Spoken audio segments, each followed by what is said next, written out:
ప్రిపరేషన్లు ఏ విధంగా ఉన్నాయి, ముందుకు ఏ విధంగా వెళుతున్నాం అనే విషయాల గురించి మాట్లాడుకోవడానికి ఈరోజు ఈ ప్రెస్ బ్రీఫింగ్కి వచ్చేసిన ఎలక్ట్రానిక్ మరియు ప్రింట్ మీడియా మిత్రులకు ధన్యవాదాలు. జై హింద్.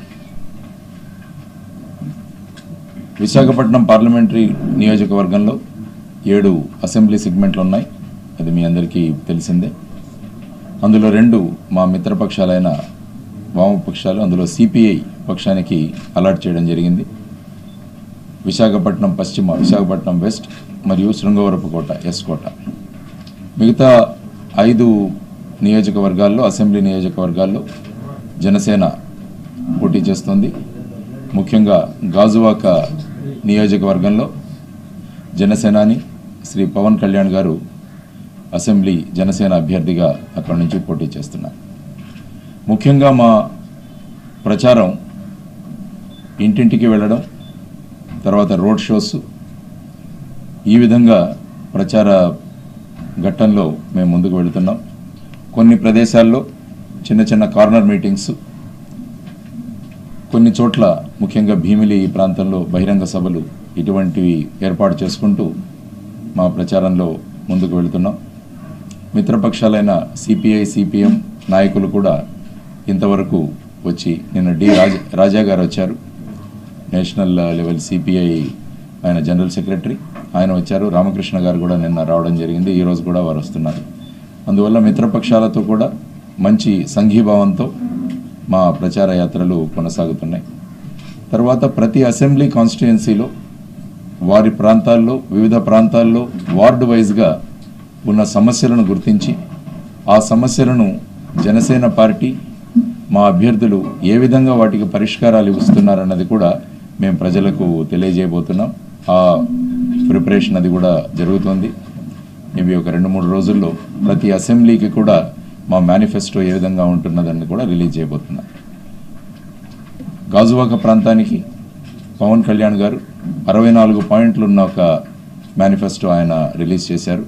గాజువాక ప్రాంతంలో నిర్దిష్టమైన ఉద్దేశాలు, నిర్దిష్టమైన మార్పులు ఏ విధంగా తీసుకొస్తాం, గాజువాకను కూడా ఒక స్మార్ట్ కాన్స్టిట్యుయెన్సీగా డెవలప్ చేసే ప్రతిజ్ఞ ఆయన చేశారు. ఆయన ప్రజలకు తెలియజేయడం జరిగింది. ఈ విధంగా ప్రజల కొరకు జనసేన పార్టీ ఏం చేస్తుంది, ఇతర పార్టీల కన్నా వైవిధ్యంగా జనసేన పార్టీ ఏ విధంగా ఉంటుంది అన్నది మా మేనిఫెస్టో ద్వారా మీ అందరికీ తెలియజేయడం జరుగుతుంది. జనరల్ మేనిఫెస్టో ఆల్రెడీ ఇచ్చేస్తున్నారు. ఆ తర్వాత ప్రతి అసెంబ్లీ కాన్స్టిట్యుయెన్సీకి, ఆ తర్వాత లోక్సభ ఈ నియోజకవర్గానికి జనసేన మేనిఫెస్టోను మేము త్వరలో రిలీజ్ చేయబోతున్నాం. ప్రజల్లోకి వెళ్ళినప్పుడు అనేక సమస్యలు తెలియజేస్తున్నారు. ముఖ్యంగా తాగునీటి సమస్య చాలా ప్రబలంగా ఉంది మన విశాఖపట్నంలో. దీన్ని పూర్తి చేయడానికి ఏ విధమైన ప్రణాళిక చేస్తున్నామన్నది ఇక్కడ ఉన్న ఎక్స్పర్ట్స్తో కూడా మాట్లాడడం జరుగుతోంది. ఈ విషయంలో తజ్ఞులు చాలామంది ఉన్నారు, ఈ విషయంలో అనుభవజ్ఞులు చాలామంది ఉన్నారు. వారి సలహాలు తీసుకుని వాటిని కూడా మా మేనిఫెస్టోలో తయారు చేయడం జరుగుతుంది. ముఖ్యంగా స్మార్ట్ సిటీతో పాటు విశాఖను సేఫ్ సిటీ కూడా చేయాలన్నది మా సంకల్పం. ప్రజలందరూ ఆనందంగా ఉండాలని, ప్రతిరోజు ఒక ఆనందమయమైన రోజు అవుతుందన్నది అల్టిమేట్గా మా మేనిఫెస్టో యొక్క సంకల్పం. ఈ పద్ధతిలో మేము ముందుకెళ్తున్నాం. తర్వాత ఈవీఎం కూడా ఏ విధంగా సీరియల్ ఆర్డర్ ఉంటుందన్నది కూడా మన డిస్ట్రిక్ట్ ఎలక్షన్ ఆఫీసర్ గారు, కలెక్టర్ గారు ప్రకటించడం జరిగింది. పార్లమెంటరీ అభ్యర్థులుగా నాది సీరియల్ నెంబర్ 7 ఉండబోతోంది. చాలామంది నన్ను జేడి లక్ష్మీనారాయణ అని ప్రజా ప్రాచుర్యంలో ఉన్నాను నేను, కానీ నా అసలు పేరు వివి లక్ష్మీనారాయణ. కాబట్టి ఈవీఎం మెషిన్ మీద కూడా 7వ స్థానంలో వివి లక్ష్మీనారాయణ అని ఉంటుంది. గాజు గ్లాసు గుర్తు జనసేన పార్టీ. అందువల్ల ప్రజలలో ఏ విధమైన సంభ్రమం ఉండడం వల్ల మీడియా ద్వారా దీనికి కూడా నేను ఒక క్లారిఫికేషన్ ఇద్దామని అనుకుంటున్నాను. కాబట్టి మీరు అక్కడికి వెళ్ళి జేడి లక్ష్మీనారాయణ కోసం మీరు చూడకండి, అందులో నా పేరు వివి లక్ష్మీనారాయణ అని ఉంటుంది. దీన్ని కొద్దిగా మీరు ముందుకు తీసుకువెళ్ళగలిగితే నేను కృతజ్ఞతలై ఉంటాను. ఆ తర్వాత ప్రజల్లో కూడా పలు ప్రాంతాల్లో కలుస్తున్నాం. ముఖ్యంగా షెడ్యూల్ నాది ఉదయం 7 నుంచి రాత్రి 2 గంటల వరకు జరుగుతోంది. ఉదయం మార్నింగ్ వాక్స్ కానీ ఇటువంటి పాయింట్స్లో కానీ కూడా ప్రజలను కలుస్తున్నాను. వాళ్ళ అభిప్రాయాలు కూడా తెలియజేస్తున్నాను. డైరెక్ట్గా వాళ్ళ నుంచి జనసేన పార్టీ నుంచి విశాఖకు ఏ విధమైన కోరుకుంటున్నారు అన్నది కూడా వారు చెబుతున్నారు. కాబట్టి మా మేనిఫెస్టో తయారీకి అది కూడా చక్కగా ఉపయోగపడుతూ ఉంది. ఇంకా రానున్న కాలంలో ఇంకా ఉధృతంగా ప్రచారం చేసే విధానాల్లో ఉన్నాము. ఇంకా ప్రజలకు దగ్గరగా వెళ్ళే దానికి కూడా చాలా పార్టీ ఆఫీసులు కూడా ప్రతి అసెంబ్లీ నియోజకవర్గంలో కూడా ఏర్పాటు చేయడం జరిగింది. ఎలక్షన్లో మన ఓటర్ లిస్టు కూడా తీసుకురావడం జరిగింది. దాన్ని బట్టి ఓటింగు తర్వాత ఎలక్షనీరింగ్ దాని గురించి కూడా ప్లానింగ్ అది జరుగుతుంది. అందువల్ల ఈ మిగిలిపోయిన 9 రోజులు ఏవైతే ఉన్నాయో వాటిలో మీడియా తరపున కూడా జనసేన పార్టీకి మీరు మా కార్యక్రమాలు, మా అభ్యర్థులు చేస్తున్న కార్యక్రమాన్ని విస్తృతంగా మీరు కవర్ చేసి వాటిని ప్రసారము మరియు ప్రచారం చేస్తారని చెప్పేసి కోరుకుంటూ ధన్యవాదాలు తెలియజేస్తున్నాను. నమస్కారం. సార్, ఇప్పుడు ఒకే పార్లమెంట్ సెగ్మెంట్లోని 2 సీట్లు వామపక్షాలకు కేటాయించిన దాని ఎఫెక్ట్ మీకేం ఉండదా సార్? ప్రజలు మన దగ్గర ఉన్నంత వరకు ఎవరున్నా కూడా పెద్ద సమస్య ఉండదని మా అభిప్రాయం అండి. మెయిన్గా ఏంటంటే మనకు ఓటర్స్ చాలా ముఖ్యం. ఓటర్స్ మేము వెళుతున్నప్పుడు మేము చూసింది ఏంటంటే ఓటర్లలో ఏదో మార్పు కావాలి ఖచ్చితంగా అన్న ఒక ప్రబలంగా మనకు తెలుస్తోంది. దానివల్ల ఈ మిత్రపక్షాలకు ఇవ్వడం వల్ల దాని ప్రభావం ఏది ఉండదని చెప్పేసి నేను అనుకుంటున్నాను.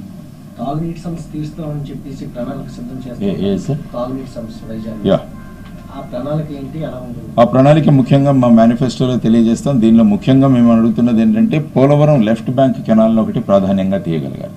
ఇప్పటి వరకు పోలవరం రైట్ బ్యాంక్ కెనాల్ గురించి గట్టిగా మాట్లాడాం. పోలవరం లెఫ్ట్ బ్యాంక్ కెనాల్ తీసుకోగలిగితే మనకు విశాఖపట్నం దాకా నీరు మనం తీసుకురావచ్చు. సమస్య పడుతుంది. తర్వాత తాడిపూడి ఒక జలాశయం అదొకటి. తర్వాత ముడ్సర్లోవా ఏదైతే ఉందో అది ఎండిపోయింది. దాన్ని హాస్పిటల్స్కి, ఇండస్ట్రీస్కి ఇస్తున్నారు కానీ మిగతా ప్రాంతాల్లోకి ఇవ్వట్లేదు. కాబట్టి ఇక్కడ వాటర్ సిస్టంలో ఉన్న ఎక్స్పర్ట్స్ని కూడా కన్సల్ట్ చేశాను నేను. ఏ విధంగా మనం దీన్ని తయారు చేయొచ్చు అన్నది ఒకటి ప్రాధాన్యంగా మా మేనిఫెస్టోలో స్పష్టంగా ఉంటుంది. తాగునీటి సమస్యకు జనసేన పార్టీ తర్వాత వచ్చేసి మేము ఏ విధంగా దీన్ని పరిష్కరించబోతున్నాము, ఆ సందర్భంగా ప్రజల ఒపీనియన్ కూడా మనం తీసుకోబోతున్నాము.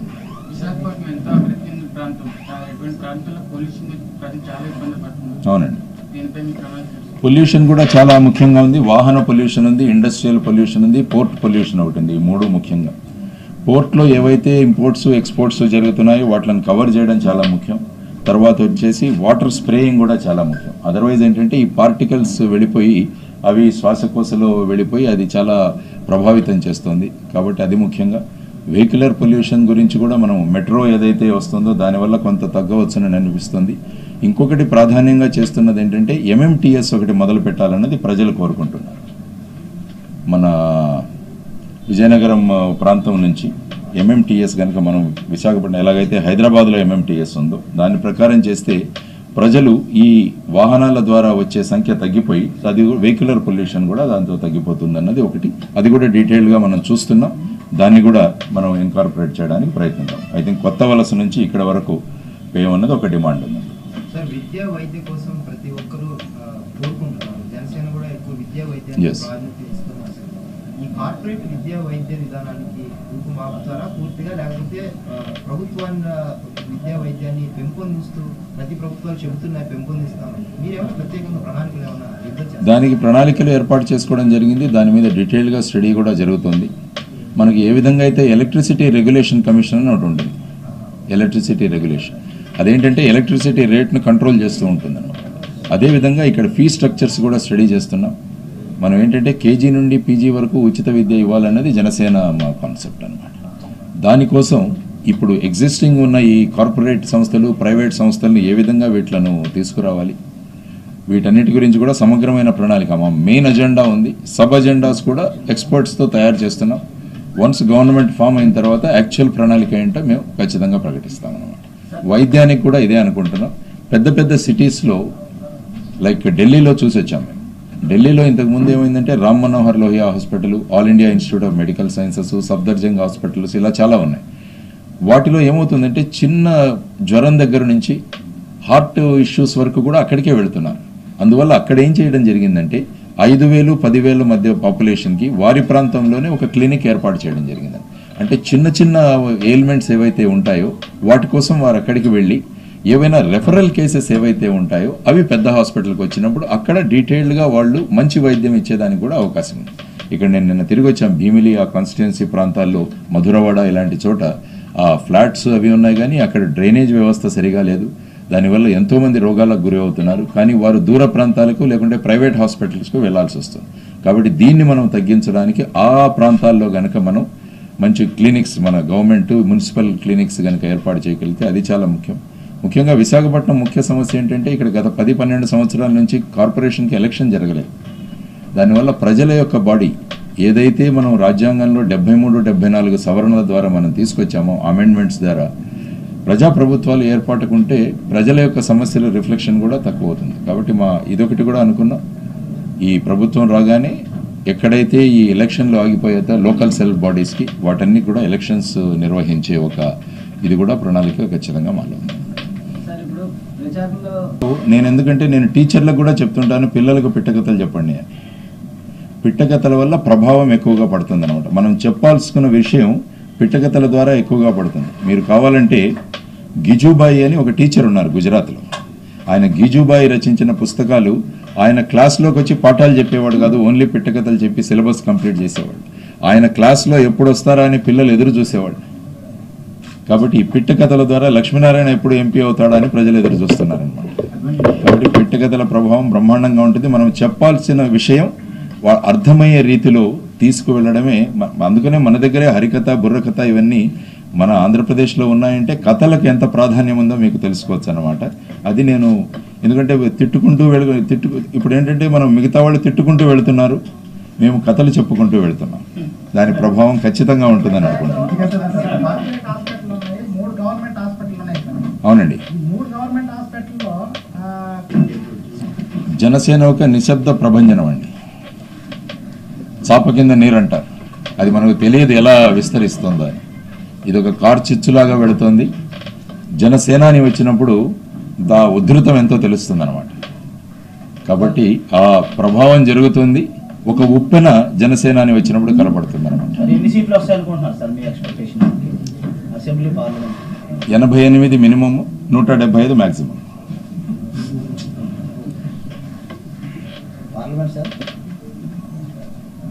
పార్లమెంటు ఖచ్చితంగా ఐ థింక్ 25 ఉన్నాయి, తెలుస్తుంది నాకు. I think 15 minimum, 25 maximum.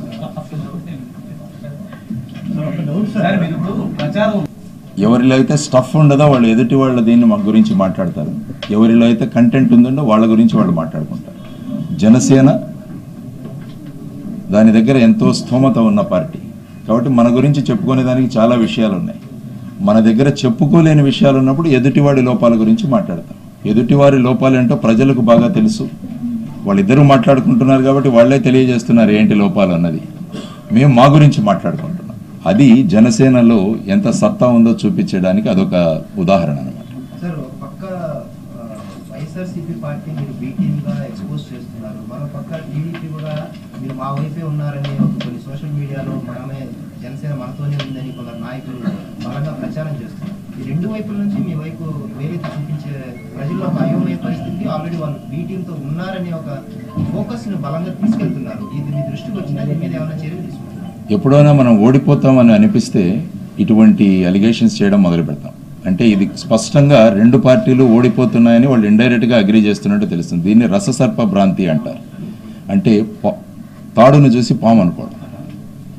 వాళ్ళకి ఏమీ కనపడట్లేదు. ముందు జనసేన ముందు భయపడిపోతున్నారు అనమాట. జనసేన ప్రభుత్వం ఏర్పాటు చేయబోతోంది, మేమేమీ చేయలేకపోతున్నాం, కొత్తగా వచ్చిన పార్టీ, ఒక ఉప్పెనలాగా ప్రభంజనంలాగా వస్తున్న పార్టీ. కాబట్టి దాన్ని ఏ విధంగా అటాక్ చేయాలి అన్నది చెప్పి ఈ విధమైన అపోహలు, ఈ విధమైన పుకార్లు పుట్టిస్తున్నారు. దీనిలో ఎటువంటి తథ్యత లేదు. జనసేన సొంత కాళ్ల మీద, సొంత బలం మీద నిలబడుతున్న పార్టీ. భావ సారూప్యం ఉన్న ఇతర పార్టీలతో అది కోయలేషన్, అలయన్స్ పెట్టుకొని ఒక ఫ్రంట్ లాగా మేము పోరాడుతున్నాం. కాబట్టి మీ ద్వారా నేను ప్రజలకు తెలియజేస్తున్నది ఏంటంటే, ఇతర పక్షాలు చేస్తున్న ప్రచారంలో ఎటువంటి సత్యత లేదు. అది ఓడిపోతామన్నామన్న భయంతో వాళ్ళు పుట్టిస్తున్న పుకార్లు. వాటి మీద ఎటువంటి నమ్మకాన్ని, విశ్వసనీయతను మీరు చూపకండి. జనసేనాని నేతృత్వంలో జనసేన ఒక ఉప్పెనలాగా, జనసేన ఒక ప్రభంజనంలాగా జనసేన సొంత శక్తి మీద ఈ ఎలక్షన్లో ముందుకు వెళుతుంది. అయ్యా అవునండి, నేను చేయాల్సిన రీతికి నేను వచ్చాను. చెప్పండి, అడగండి. యా, ఇప్పుడు ముఖాముఖి కార్యక్రమంలో మీరు కరపత్రం మీద సంతకం చేస్తారంటున్నారు. అవును. ఇలాగే పాలిటిక్స్ లో ఉండి మీకేమైనా పొరపాటు 1 year లో వస్తే మీరు మళ్ళీ రిజైన్ చేస్తారా పాలిటిక్స్ లో? అంటే అర్థం కాలేదు. అక్కడ రిజైన్ చేశారు నచ్చక అది మీరు ఫస్ట్ నేను చెప్పిన నచ్చక నేను ఎప్పుడు రిజైన్ లేదు. మరి ఓత్ చేశారు కదా, ఏమని 58 సంవత్సరాలు పనిచేస్తారు. ఓతులో అది ఉండదు. నేను చేసిన ప్రతిరోజు కూడా అంతఃకరణ శుద్ధిగా పని చేస్తానని చెప్పి ఓత్ చేస్తాం. 58 సంవత్సరాలు పనిచేస్తాం, 60 సంవత్సరాలు పనిచేస్తాం. 60 సంవత్సరాలు ఇప్పుడు retirement 60 years now for central government employees. కాబట్టి 60 సంవత్సరాలు పనిచేస్తామని ఓత్ చేయము. పని చేసిన ప్రతిరోజు కూడా అంతఃకరణ శుద్ధిగా పని చేస్తామని మేము శపథం తీసుకుంటాం. ఆ శపథాన్ని నేను నిర్వహించాను. ఓకే, అక్కడ రిజైన్ చేసి వచ్చారు కదా, ఇక్కడ కూడా మీకు వచ్చి మీకు ఏమైనా ఒత్తిళ్ళు వచ్చి రిజైన్ చేయలేదు. నేను ఒత్తిళ్ళు వచ్చి రిజైన్ చేయలేదు. ఇక్కడ సార్, ఇక్కడ మళ్ళీ పాలిటిక్స్ నచ్చక మీరు ఇప్పుడు చేస్తున్నవన్నీ కూడా ఒక చేపను పట్టుకోవడము, దేంట్లో చేయడం అంతా జనరల్ గా అన్ని పొలిటీషియన్స్ చేస్తున్నవే చేస్తున్నారు. చేస్తున్నట్టు ఏం లేదు, హ్యాండ్లింగ్ చేసినట్టు లేదు. అది ప్రజలకు తెలిస్తే సరిపోద్దండి. మేమే ప్రజలం కదా సార్, ప్రజలకు మీ ద్వారా తెలియజేస్తున్నాను. మేమే ప్రజలమే. నేను నిన్న వెళ్ళి హార్బర్కి వెళ్ళాను. వెళ్ళినప్పుడు వాళ్ళు చూడమన్నారు, చూద్దాం. ఇవన్నీ తీసుకుని చాలా అంటే జనరల్ పొలిటీషియన్ లాగా మీరు బిహేవ్ చేస్తున్నారు ఐపీఎస్ ఆఫీసర్. దాని మీద మీ అభిప్రాయం ఏంటి సార్? నేను ప్రజల్లోకి వెళుతున్నాను, వాళ్ళ సమస్యలు తెలుసుకుంటున్నాను. ఐపీఎస్ నాది అయిపోయింది, నా టెన్యూర్. నా ఐపీఎస్ ఎప్పుడో అయిపోయిందండి. April 26న నా రాజీనామా మంజూరు అయింది. Now I'm no more IPS, but I'm IPS. I'm in Indian political service. Yes, I was in Indian police service. Now I'm in Indian political service. Yes.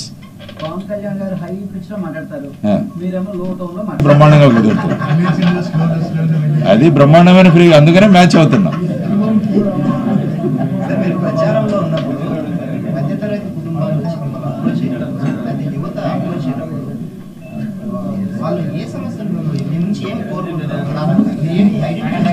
యువతరం ముఖ్యంగా వాళ్ళ నిరుద్యోగ సమస్య గురించి అడుగుతున్నారు. మాకు ఇన్ని కాలేజెస్ ఉన్నాయి, ఇన్ని ఇన్స్టిట్యూట్స్ ఉన్నాయి, వీటిలో మేము చదువుకుని వస్తున్నాం. కానీ మేము ఎంప్లాయ్మెంట్ కోసం వెళ్ళినప్పుడు మాలో ఎంప్లాయబిలిటీ లేదంటున్నారు. ఉద్యోగానికి కావాల్సిన అర్హతలు మా దగ్గర లేవు అని వాళ్ళు తెలియజేస్తున్నారు. కాబట్టి వాళ్ళు గనక ఆ ఉద్యోగ అర్హతలు, నిన్న 2 ఇంజనీరింగ్ కాలేజ్ స్టూడెంట్స్ కలిపాడు, కంప్యూటర్ సైన్స్ వాళ్ళకి ఇదే చెప్పాను. ఫ్యూచర్లో కంప్యూటర్ సైన్స్ ఏ విధంగా ఉంటుందన్నది మనం ఇప్పుడే తెలుసుకోవాలి. Future is with block chain technology, future is with artificial intelligence, future is with coding.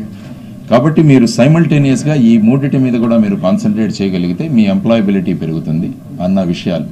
కాబట్టి దీన్ని సమగ్రంగా ఎలా చేయాలన్నది కూడా మాకు అనుభవం. ఎందుకంటే కలాం గారు మాకు తెలియజేస్తున్నారు ఎంప్లాయబిలిటీని ఎలా పెంచాలి, ఒక ఇండివిజువల్ని ఏ విధంగా ఒక కంప్లీట్ ఇండివిజువల్గా తయారు చేయాలి. ఈ సిద్ధాంతాలు ఇవన్నీ ఉన్నాయి. వాటిని ఖచ్చితంగా విద్యా విధానంలో తీసుకొస్తాం. మీరు ముఖ్యంగా చూస్తే మా మేనిఫెస్టోలో ఇన్నోవేషన్ ల్యాబ్స్, ఇన్నోవేషన్ సెంటర్స్ కూడా పెడతా ఉన్నాం. ఎందుకంటే మన పిల్లల్లో చాలా మందిలో సృజనాత్మక శక్తి ఉంది.